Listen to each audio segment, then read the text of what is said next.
será projetado aqui em nosso telão, como do nosso hábito, mas se você já quiser encontrar o texto sagrado, convido você a ir para o Novo Testamento, na primeira carta do apóstolo Paulo aos Coríntios, no capítulo final, capítulo 16, a leitura será do verso 19 até o verso 24. Neste mês de março, hoje, segundo domingo do mês, temos refletido sobre o tema da série que está aí projetado em nosso telão, Mulheres Administradoras.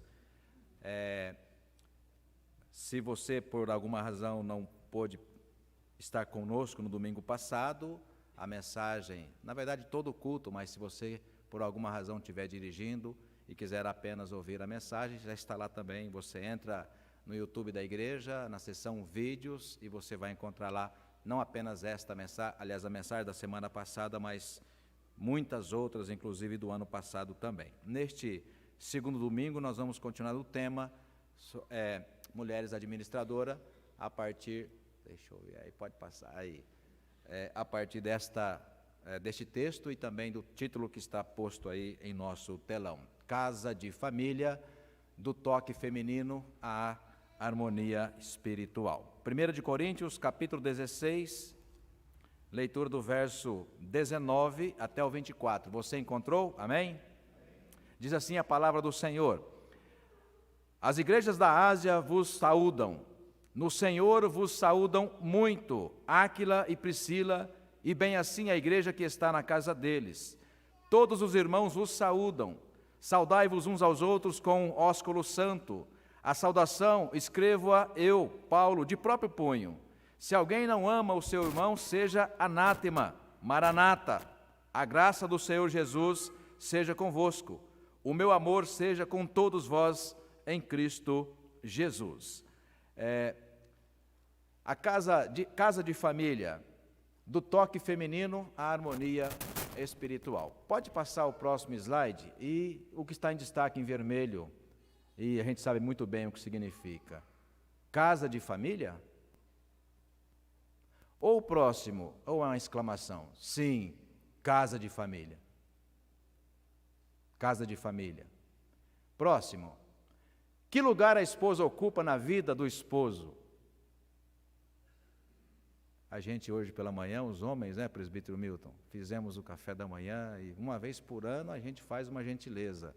Será que o lugar da mulher é naquela frase feita que tantas vezes a gente já ouviu, Atrás de um grande homem há uma grande mulher. Será que o lugar da mulher, da esposa, da noiva, da namorada, da mãe dos teus filhos, da avó, é atrás de nós? No meu caso seria difícil, porque eu sou pequenininho, eu não sou um grande homem, Será que é atrás do homem?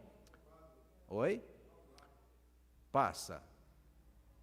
Vocês conhecem o filme Up, Uma bênção esse filme, extraordinário. E pela tradição, olha só, até nesse filme, e não é um filme antigo, até nesse filme reproduz a tradição, que o lugar da mulher é ao lado, só que ao lado esquerdo. Ao lado esquerdo, como você pode reparar ali. Eles estão de frente para a saída do templo, então, obviamente, para nós agora parece que ela está à direita, mas se você se colocar no lugar deles, você vai perceber que eles estão em direção à saída do templo, então ela está à sua esquerda. Na tradição se diz que a mulher à esquerda, por exemplo, no convite de casamento, por que à esquerda? Se você entrar no Google, na internet, você vai encontrar lá um monte de exemplos. O nome da mulher ou da noiva sempre vinha primeiro. E a gente achava elegante aquilo. Olha aqui, que coisa linda, vem primeiro o nome da mulher, o nome da noiva no convite, até você descobrir que na verdade não. Tem a ver com domínio. Na tradição popular, no convite, a noiva vem primeiro porque enquanto ela não se casar, tanto que ela vai ser conduzida pelo pai no templo e vai também à esquerda do seu pai. E o pai banca, e aí literalmente falando em dinheiro, o pai banca a festa, porque ela está responsável ainda sob a responsabilidade do pai. E depois que ela se casa, eles vão sair do altar e ela continuará à esquerda de um homem. Aliás, à esquerda de um homem. Portanto, sempre ao lado mas a esquerda demonstrando de alguma forma submissão. Será que o lugar da mulher é a esquerda, a direita, atrás? Passa. Então qual é o lado certo? Direito, esquerdo, atrás? Eu vou dizer para você que é o que eu creio. Passa. Aí está o lado dela. De frente para o seu noivo, para o seu namorado, para o seu esposo, de frente para ele e ambos de joelhos. É o que a gente aprende em Eclesiastes quando diz: o cordão de 3 dobras não se rebenta com facilidade, porque ele é reforçado. Primeira dobra, um homem; segunda dobra, uma mulher; terceira dobra é Deus. Amém? É isso que nós cremos. Pode passar, vamos refletir sobre esse tema que está aí. Se você fechou o texto, abra lá, porque eu quero que você, querendo você, acompanhe cada detalhe que está nesse texto que eu quero compartilhar com você. Na 1 de Coríntios, capítulo 16, versos 19 até o verso 24. Irmãos e irmãs, o apóstolo Paulo escreveu a carta de Coríntios, a primeira carta de Coríntios, e essa carta durante muito tempo foi chamada de a carta das lágrimas. O apóstolo Paulo foi quem fundou a igreja de Corinto. O apóstolo Paulo ficou aproximadamente 2 anos na cidade de Corinto, e nesses 2 anos você vai entender: pastor, mas o senhor vai falar sobre a mulher administradora? Eu vou falar sobre a mulher administradora, pretendo falar. E nos 2 anos que Paulo ficou em Corinto, ele ficou hospedado na casa de um casal, numa casa de família, Áquila e Priscila, ou Priscila e Áquila. Priscila, claro, a esposa, e Áquila, apesar da pronúncia, um homem, o marido. E é curioso que quando você vai pesquisar as palavras, os momentos em que aparece o nome desse casal na Bíblia, há uma alternância. Às vezes parece primeiro Priscila e Áquila. A gente vai ver algumas passagens hoje assim, mostrando. Às vezes parece Áquila e Priscila. Me passa a impressão, presbítero Marcos, de que os autores bíblicos não estavam preocupados quando se tratava desse casal, Cleide, qual era o lugar da mulher? Se do lado direito do seu marido, se do lado esquerdo, se atrás ou à frente. A bem da verdade, quando você pesquisa na Bíblia sobre esse casal, especialmente esse casal, você vai com toda certeza descobrir que ali o lugar pouco importava, porque era de fato um casal unido em propósito. Unido em propósito. Talvez você esteja lembrando da frase feita agora há pouco. Por que, pastor, a carta de Paulo, a primeira carta, foi chamada de a carta das lágrimas? Porque as condições em que Paulo fundou aquela igreja, irmãos e irmãs, difíceis. Por exemplo, essa igreja foi fundada na casa de Priscila e Áquila.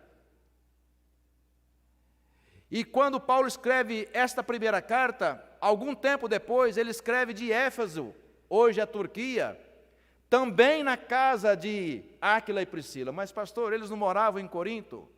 Ocorre que na segunda viagem missionária, eles vão com Paulo. Mudam-se para, hoje, Turquia, naquela ocasião, Éfeso, porque na segunda viagem missionária, Paulo também funda uma igreja na Turquia, até então Éfeso, e funda exatamente na casa, com apoio à estrutura de Priscila e Áquila. E é de Éfeso que Paulo vai escrever essa carta chamada de, então, a carta das lágrimas. E por que carta das lágrimas? Porque nessa carta, por exemplo, Paulo enfrenta gravíssimos problemas doutrinários que estavam acontecendo na igreja há pouco tempo fundada por Paulo. É nesta carta que Paulo diz e corrige problemas morais, de mau caratismo, de vida imoral que infelizmente acontecia na igreja. Você vai atento perceber isso no texto. Por exemplo, é nesta carta que Paulo corrige irmãos que estavam levando o outro irmão na justiça para requerer aquilo que lhe era direito material. Poderíamos aqui passar muito tempo falando dos motivos que esta carta fizeram Paulo descrevê-la como carta das lágrimas. Por isso, queremos chamar a sua atenção para o tema casa de família. E eu quero desafiar você a pensar numa frase que eu quero colocar para nossa reflexão. Nem toda casa de crente é céu. Ouça bem, nem toda casa de crente é céu e nem toda casa de ímpio é inferno. Não é porque você é batizado ou professa de uma igreja, não é porque você é casado com uma mulher crente e você é crente que automaticamente a sua casa é céu. Para a sua casa ser céu, você precisa ter plena convicção de que Deus te chamou para esse propósito. E todo santo dia, você mulher, você homem, viverem em função disso, tal qual Áquila e Priscila e Áquila. A casa deles era céu. O que é céu, pastor? É o lugar onde Deus está presente. Um exemplo comigo. Às vezes a gente pensa que na casa de alguém que a gente passa na frente e fala, aqui não tem crente, aqui é uma pessoa ímpia, não é convertida, não é membro de uma igreja, Dona Maria do Carmo. Às vezes a gente pensa isso. Será que essa casa precisa de evangelização? Ao rigor da Escritura Sagrada, sim, precisa, mas não necessariamente uma casa onde não há convertidos é um inferno. Abra comigo, por exemplo, o texto, Atos capítulo 16. Atos, no capítulo 16. Eu vou ler para você alguns poucos versículos. Na verdade, o 32, o 33 e o 34. Atos 16, 33 e 34. Você encontrou? Amém? Naquela mesma hora da noite, cuidando deles, lavou-lhes os vergões e açoites. A seguir foi ele batizado e todos os seus. Então, levando-os para a sua própria casa, presta atenção, igreja. Então, levando-os para a sua própria casa, lhes pôs a mesa e com todos os seus, no caso os familiares, manifestava grande alegria por terem crido em Deus. Vou dizer para você rapidamente o contexto. Paulo e Silas estavam presos numa prisão. E numa certa hora da madrugada, Deus manda um anjo, quebra as cadeias, e quando o carcereiro dormindo acorda e vê aquele estrondo, e imaginando que os presos pudessem fugir, ele desembainha a sua espada e ia suicidar-se, diz o texto. Capítulo 16 inteiro, depois você confere em casa. E quando Paulo vê aquela cena, ele dá um grande grito com o carcereiro e fala, para, porque nós estamos todos aqui. O carcereiro, impactado por aquele testemunho de Paulo e Silas que cantavam na prisão, foi evangelizado. Ele diz uma frase feita muito importante para a gente relembrar. Que farei, o que devo fazer para ser salvo? Enfim, ele tem o seu coração transformado, leva Paulo e Silas, estranhos, para dentro da sua casa. Diz o texto que você acompanhou comigo, imagino, a esposa daquele carcereiro, os seus filhos, aquela família que não era crente, aliás, a gente imagina, né? Servidor público na penitenciária, boa coisa não é. Lida o tempo todo com os horrores, você pensa em suborno, a gente pensa um monte de coisa. Essa era a função daquele homem. E até então a mulher nem sabia que ele havia se convertido, portanto, de fato, ele não tinha dúvida de que levando aqueles homens estranhos para dentro da sua própria casa, a sua esposa receberia bem. E de fato acontece. Ele entra na sua casa, lava as feridas daqueles homens estranhos, põe a mesa e com muita alegria é servida uma refeição. Portanto, irmãos e irmãs, o que faz o ambiente da nossa casa é o Deus que trabalha o nosso coração.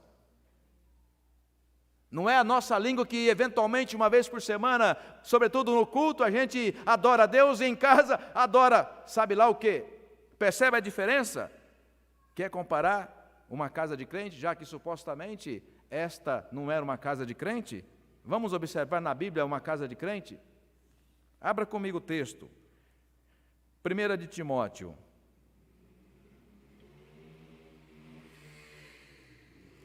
No capítulo também 1.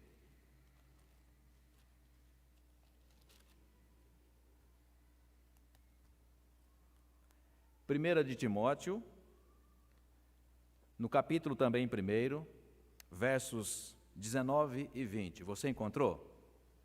Amém. Repare. Mantendo fé e boa consciência, porquanto alguns, tendo rejeitado a boa consciência, vieram a naufragar na fé. E dentre esses se contam Himeneu e Alexandre, os quais entreguei a Satanás para serem castigados, a fim de não mais blasfemarem. Alexandre, Himeneu, Fileto vão aparecer em outras cartas de Paulo, na segunda carta de Paulo, aliás, na segunda carta também de Timóteo. Quando ele está orientando o jovem pastor Timóteo, que mais tarde seria pastor lá em Éfeso, igreja fundada por Paulo, ele vai dizer assim, olha, toma cuidado com Alexandre, esse homem é do mal, me trouxe muitos males, e era crente, era membro da igreja, era uma casa que acolhia. Percebe, irmãos e irmãs, não necessariamente daí, voltando à nossa introdução, a interrogação ou uma exclamação, casa de família crente. O que é uma casa de família crente? O que é uma casa que nós dizemos onde é céu, onde está a presença do Senhor? Isso é importante. Abra lá o segundo texto que eu há pouco disse, na sequência. Segunda de Timóteo, no capítulo 2, versos 16 a 19. Na sequência, segunda de Timóteo, agora no capítulo 2, sobre o mesmo tema, pessoas supostamente crentes, andavam como crentes na igreja, mas em casa, infelizmente, não. Veja, 2 de Timóteo, capítulo 2, a partir do verso 16, evita igualmente os falatórios inúteis e profanos, pois os que deles usam passarão a impiedade ainda maior. Além disso, a linguagem deles corrói, olha a expressão pesada, como câncer, entre os quais, de novo, ele cita Himeneu e Fileto.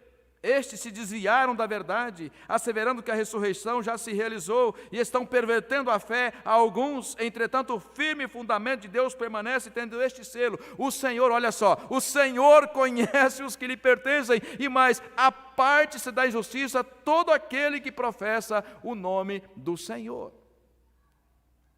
Então, amados irmãos e irmãs, aqui voltando os olhos para o nosso texto original, 1 de Coríntios, para não me demorar.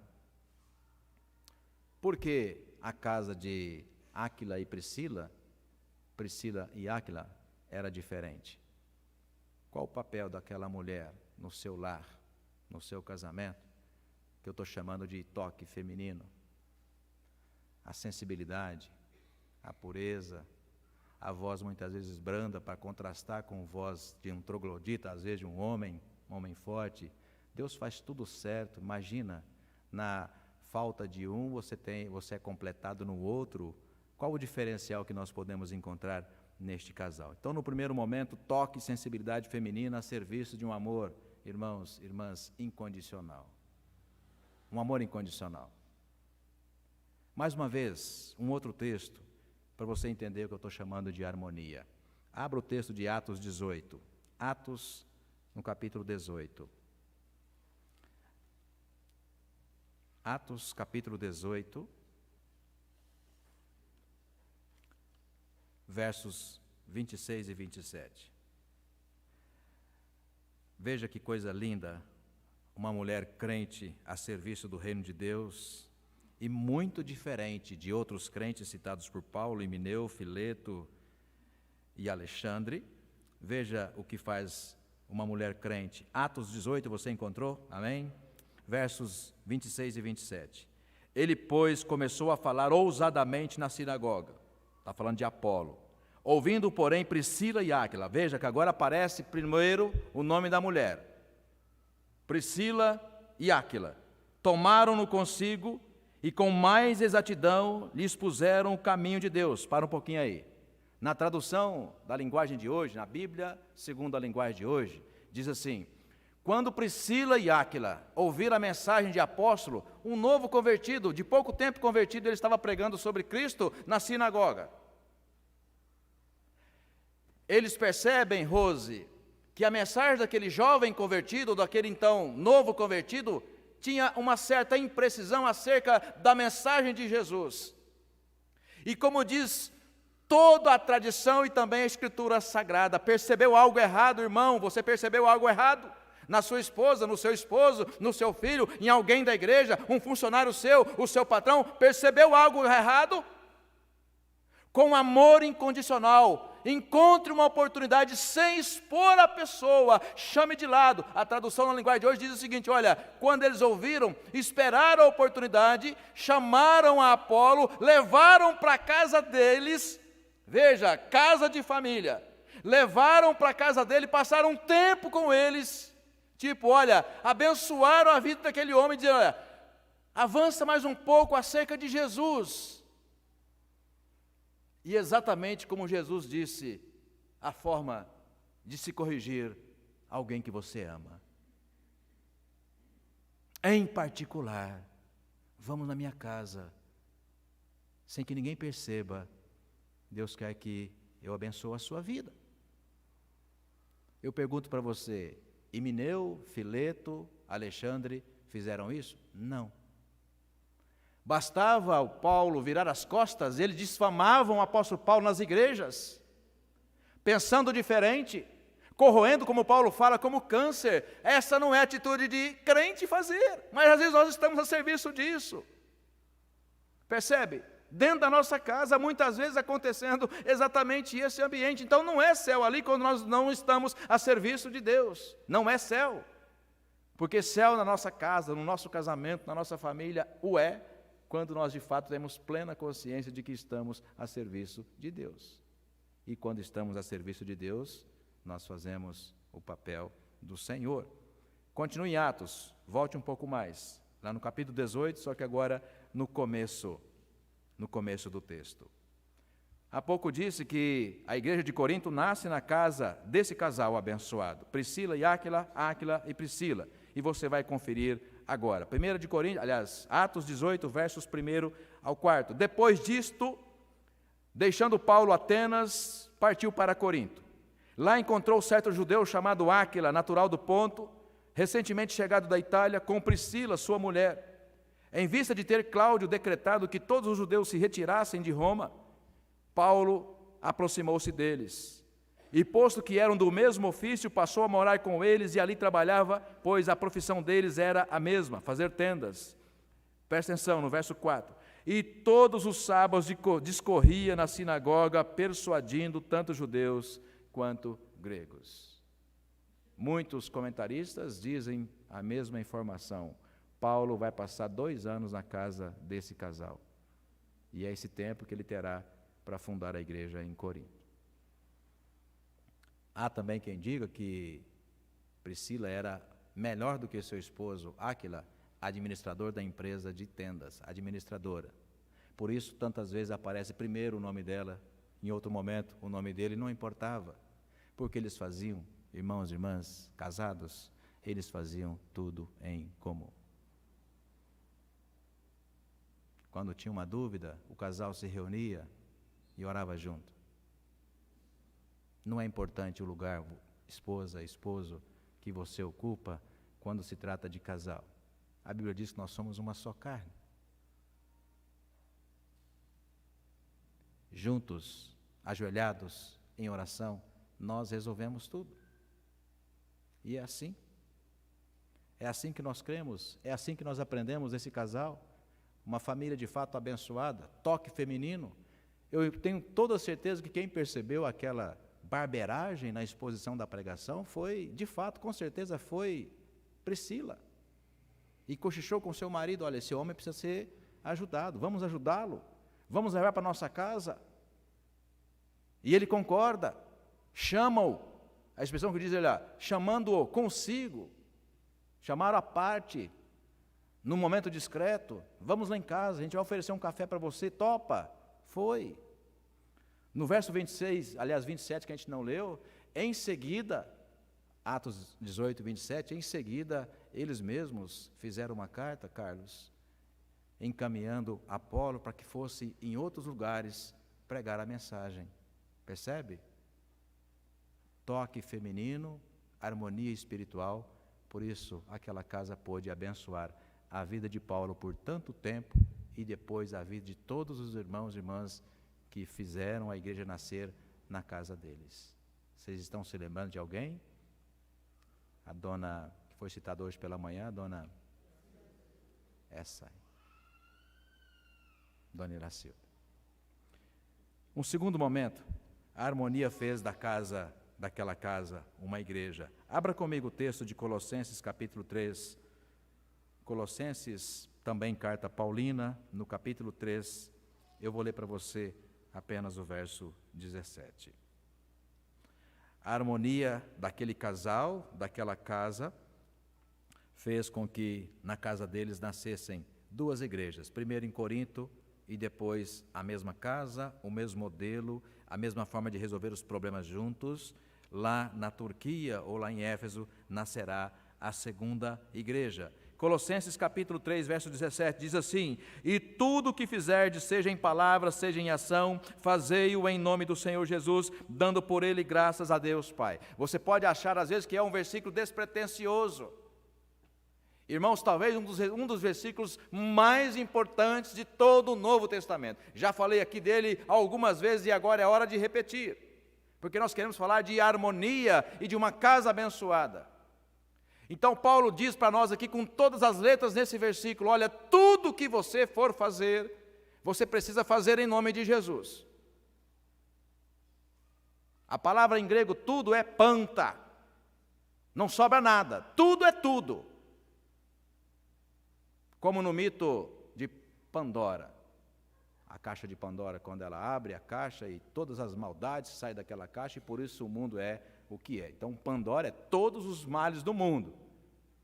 Então a palavra em grego panta é o seguinte: olha, todas as coisas que você pensar, falar, fazer, tudo precisa ter a marca de Jesus. Se você colocar isso como propósito, como marido, como esposa, não importando a situação, mas em qualquer momento, colocar essa condição, imagina, sobrará espaço para a gente pecar? Sobrará espaço para a gente falar para a mulher que ela é inferior a nós, ainda que não falando, mas fazendo muitas vezes por algumas atitudes? E é assim que Paulo dá para nós o conselho: tudo que fizerdes, fazei, seja em palavra ou em ação, fazei-o em nome de Jesus. Na faculdade ou no seminário, eu falo com mais rigor, falando para eles e não para vocês, tá? Imagina quando você está muito bravo com alguém. Imagina se você viesse a xingar. Tente colocar antes do xingamento, dizer, em nome de Jesus, então você xinga a pessoa? Como faríamos? Porque Paulo fala, tudo que fizerdes, fazei-o em nome do Senhor Jesus. E mais, dando por ele graças a Deus. Tente imaginar a gente dar graças a Deus por ter xingado alguém. Tente imaginar, mesmo que ele não esteja ouvindo, mas nos corredores, quem sabe na pizza da noite da sua casa, domingo depois do culto. Dá graças a Deus pela palavra ruim que você vai fazer referência a alguém na igreja, quem sabe a palavra do pastor, a condução da liturgia, ou o ministério de louvor, percebe? Então vou voltar à nossa reflexão inicial, que para que a nossa casa seja de fato um céu, precisamos agir tal qual Paulo está dizendo agora. Tudo que a gente for falar, tudo que a gente for fazer, tudo que a gente for pensar, precisa ter a marca, a insígnia de Cristo Jesus. Porque fazendo assim, de fato, nós, casal, nos habilitamos para, de fato, imitar Priscila e Áquila, Áquila e Priscila. Abra comigo também o texto, 1 de Coríntios, no capítulo 16, texto base da nossa reflexão, verso 19, partindo para o final da nossa reflexão. 1 de Coríntios 16, o verso 19.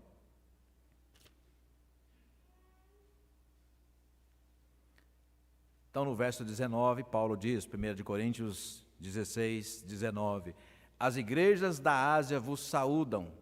No Senhor, muito vos saúdam Áquila e Priscila, e bem assim a igreja, de novo, que está na casa deles.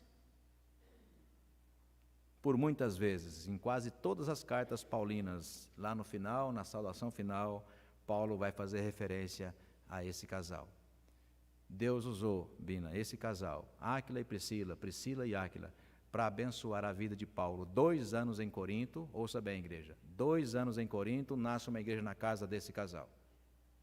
2 anos em Éfeso, nasce uma igreja na casa desse casal. Então eles foram um suporte para que Deus pudesse abençoar, por meio do apóstolo Paulo, o nascimento, o surgimento de uma nova igreja sua. E por quê? Porque não importava o lado em que estivesse Priscila ou Áquila, eles estavam unidos num propósito. Um toque feminino, um toque masculino, mas sobretudo um propósito, a harmonia, porque queriam fazer da casa deles o céu, um lugar de bênção, um lugar de paz. Vamos terminar? O último texto, 1 de Coríntios, volte um pouquinho aí, falando sobre uma casa de família que precisa ter uma marca significativa que Paulo coloca nesse belíssimo trecho que foi inclusive musicado por aquela banda chamada Legião Urbana, que você conhece tanto, ou se não conhece, pode pesquisar. Quando ele musicou, Renato Russo musicou esse belíssimo capítulo 13 da belíssima carta de Paulo, quando ele coloca também a insígnia, a marca de tudo que a gente deve fazer, sendo casal, sendo família, sendo crente. 1 de Coríntios, eu vou ler apenas do verso 1 até o verso 7, que é o culto ao amor incondicional. E eu passo a mostrar a vocês um caminho sobremodo excelente. Ainda que eu fale a língua dos homens e dos anjos, se não tiver amor incondicional, serei como o bronze que soa ou como o símbolo que retine. Ainda que eu tenha o dom de profetizar e conheça todos os mistérios e toda a ciência, ainda que eu tenha tamanha fé, a ponto de transportar montes, se não tiver amor incondicional, nada serei. E ainda que eu distribua todos os meus bens entre os pobres, e ainda que eu entregue o meu próprio corpo para ser queimado, se não tiver amor incondicional, nada disso me aproveitará. O amor é paciente, o amor incondicional é paciente, o amor incondicional é benigno, o amor incondicional não arde em ciúmes, o amor incondicional não se ufana, o amor incondicional não se ensoberbece, não se conduz inconvenientemente, o amor incondicional não procura os seus próprios interesses, o amor incondicional não se exaspera, o amor incondicional não se ressente do mal, o amor incondicional não se alegra com a injustiça, mas o amor incondicional se regozija com a verdade. O amor incondicional tudo sofre, o amor incondicional tudo crê, o amor incondicional tudo espera, o amor incondicional tudo suporta. Sabe por quê? Porque é amor incondicional. Essa, irmãos e irmãs, foi a condição que esse casal encontrou para fazer da casa deles o céu. Que Deus assim, irmãos e irmãs, nos abençoe sempre, em nome de Jesus.